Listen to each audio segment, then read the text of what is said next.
In exercise 4, we're looking at the cell. We're going to look at the anatomy of the cell, meaning the different components of it, as well as cell division.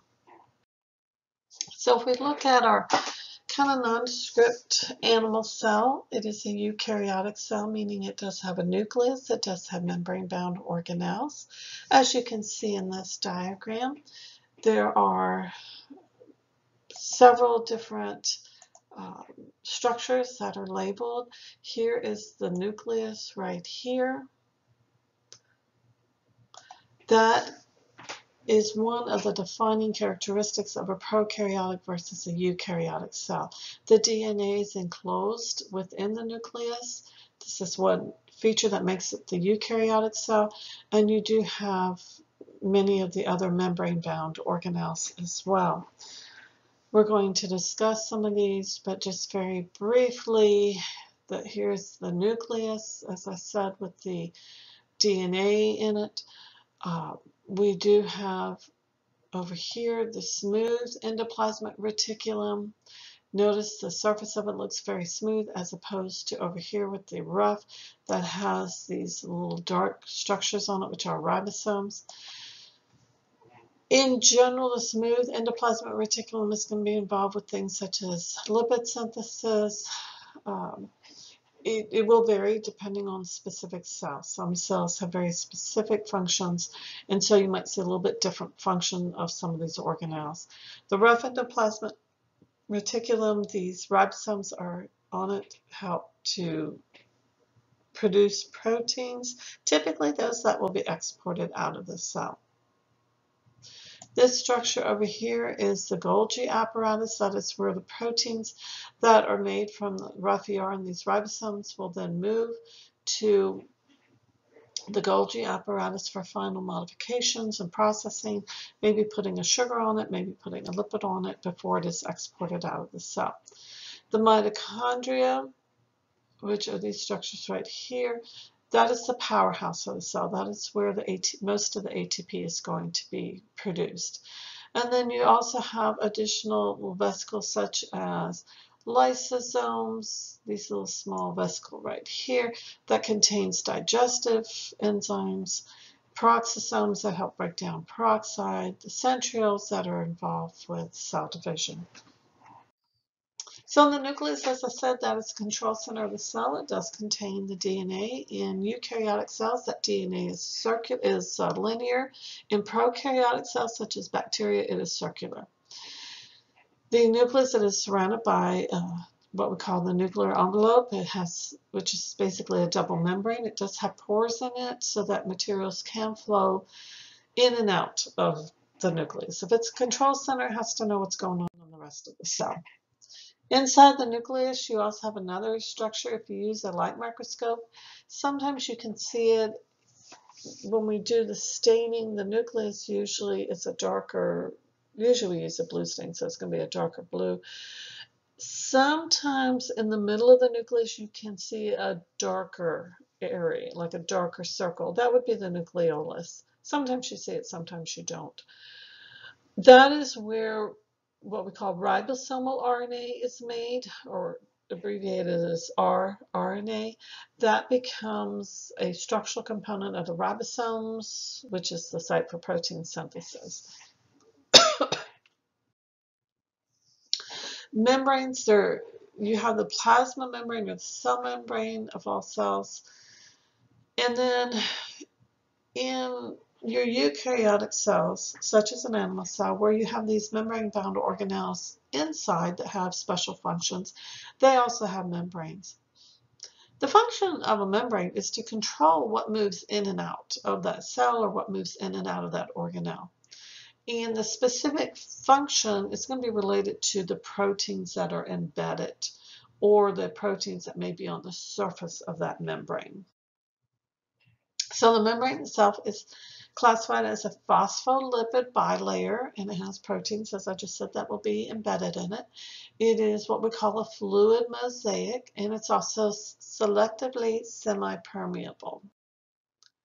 The fluid mosaic, that just means that the molecules that are in there, it's not like they're in cement. They can move left to right.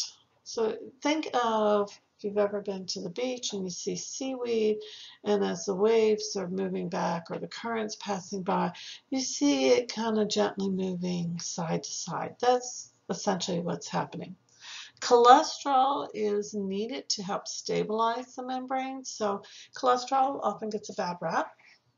Everybody thinks, oh, cholesterol is bad. Well, high cholesterol is bad if you have too much of it. But you do need to have a certain amount of it because of the fact that it's involved with several different things, one of which is to stabilize the membranes. So if we look at this picture of representative picture of a cell membrane, you have the blue areas outside the cell, the tan areas inside the cell with different fibers, etc.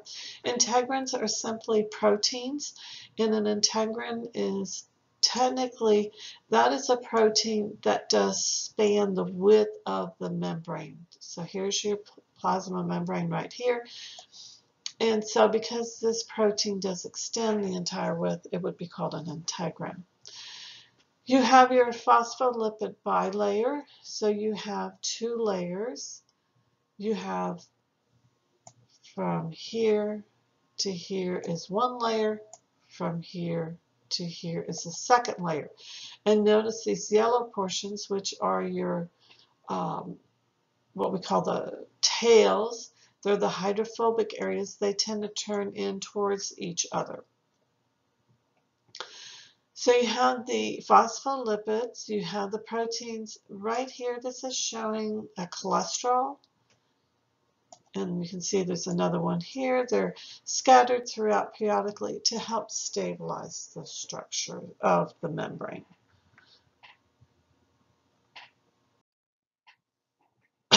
Excuse me. This is just another drawing showing that because it is lipid in the middle, lipids, which are fats and oils, they do not mix with water. So it's hydrophobic. Hydrophobic substances don't want anything to do with water. They don't want to be near it. That is why those tails will naturally just kind of fold towards in and touch each other. This is beneficial because most of your body, over 60% of your body, is water. So this is a lot of things, substances are dissolved in water, in the fluids of the body. So by having the plasma membrane or the cell membrane hydrophobic, that alone is going to help control and regulate what can pass across the membrane. You do not want it to be a free-for-all of anything outside the cell to pass inside the cell or vice versa. It's a very effective regulatory mechanism of controlling what passes across that membrane. This table is a very good table of the various organelles that are found in the cells and what their general function is, whether it's involved for manufacturing, breakdown, energy processing, etc. And it gives a lot of the specific functions of them. And so this would be very beneficial to review. In terms of the cell cycle, you have a brand new cell, and it's going to start now its own life and go through the cell cycle, which is divided into two parts. You have interphase. This is when the cell is going to be growing.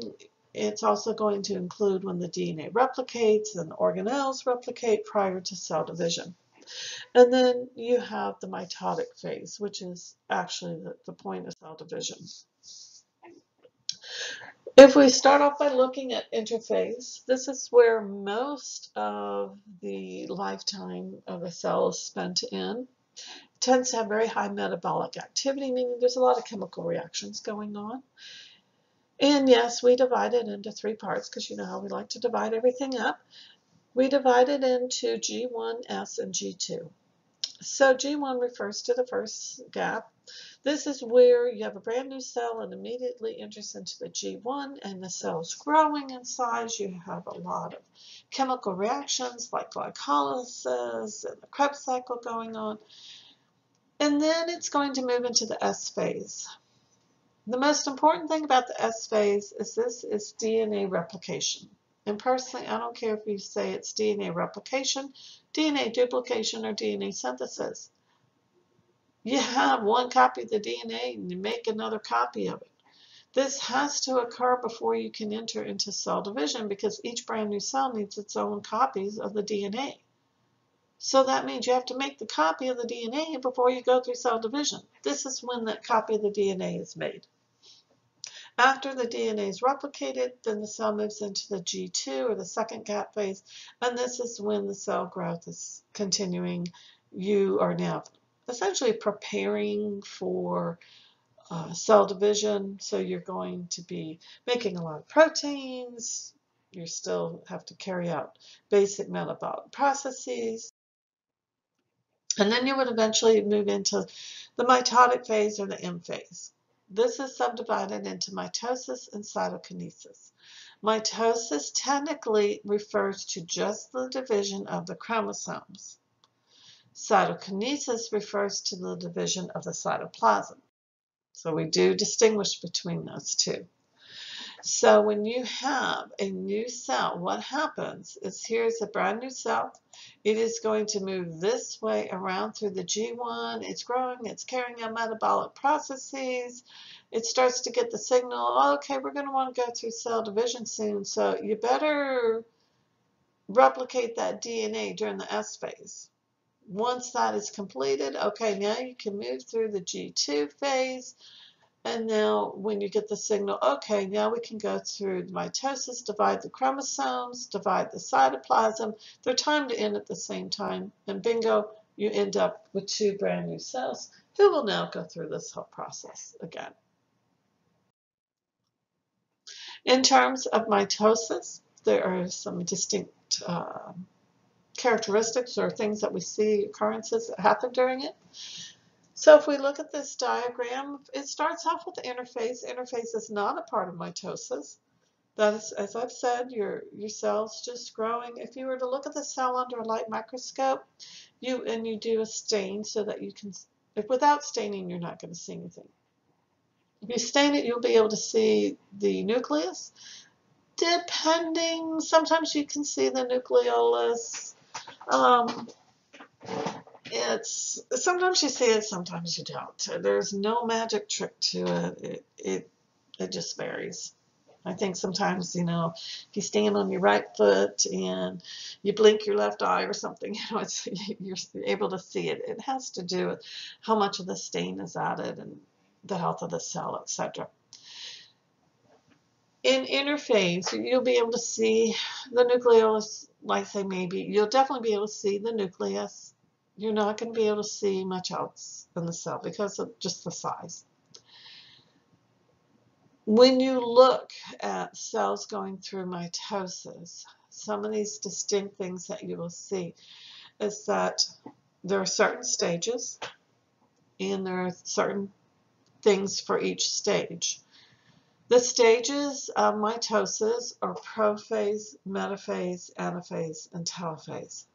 Now, some books will take prophase and kind of subdivide it into an additional step, which is prometaphase. As you can see on this slide, they're separated. You can combine all of them together as prophase if you wish. It just depends on which book you're looking at. So what happens here? Well, this is the beginning of mitosis. The nuclear membrane starts to disintegrate. Your nucleolus disappears. Your centrioles will start to move to opposite ends of the cell. So they start moving. You start to see the formation of the spindle fibers. You also have the chromosomes condense. They tightly coil up. You can now see them with a light microscope.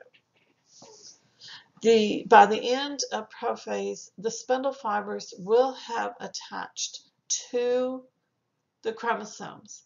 So there's a protein that is right here in the middle that's called the kinetochore, and that is where the spindle fibers will attach. Excuse me. Metaphase, think middle. The chromosomes line up right along the middle of the cell. Anaphase, think apart. Now, because you had made 2 copies because the DNA had already gone through replication, the 2 copies that had been connected are now being pulled apart. And then telophase, just think the opposite of prophase. What's going to happen in telophase is that the nuclear membrane starts to reappear, the nucleolus starts to reappear, the spindle fibers start to disappear. Cytokinesis, remember, is division of the cytoplasm, but it is time to end at the same time that telophase ends. And so because during anaphase you were pulling those chromosomes to opposite poles, by telophase they are on opposite sides of the cell, and so you start to get this pinching in that we call the cleavage furrow. It's kind of like pinching in on a balloon, so that eventually you will form 2 new daughter cells. In mitosis, those 2 daughter cells will be genetically identical to each other, and they are genetically identical to that original cell that you started with.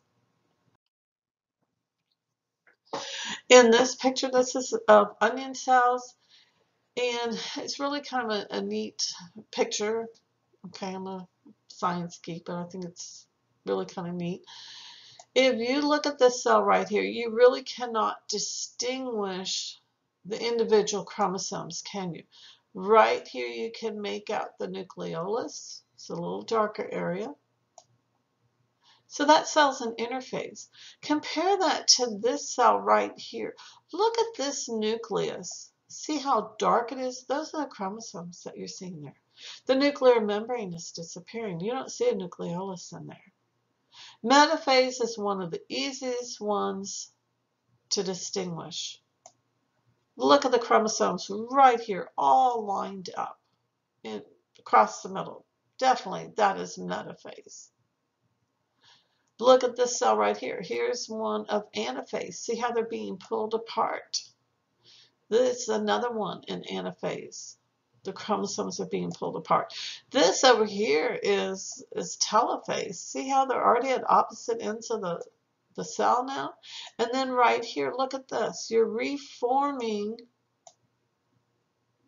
this, looks like a glob. You're starting to reform the nucleus, but you don't have the cell wall. Cytokinesis is not finished yet across here. And just for a reference point, these yellow lines right here, that's the cell wall. This is a plant. It's actually an onion root. Plants have cell walls. So up against, on the inside of the cell wall is the cell membrane. So each one of these rectangular, most of them look like rectangles, is an individual cell. But it's really kind of neat that you can see in this one photo, you can see the different stages of the mitosis in terms of this one right here. Let's see if I can write this in, is prophase. This one is metaphase. Here we have anaphase. And over here would, well, both of these would be telophase. This one would be interphase. Remember, interphase is not a stage of mitosis, but it is a stage of the life cycle of the cell.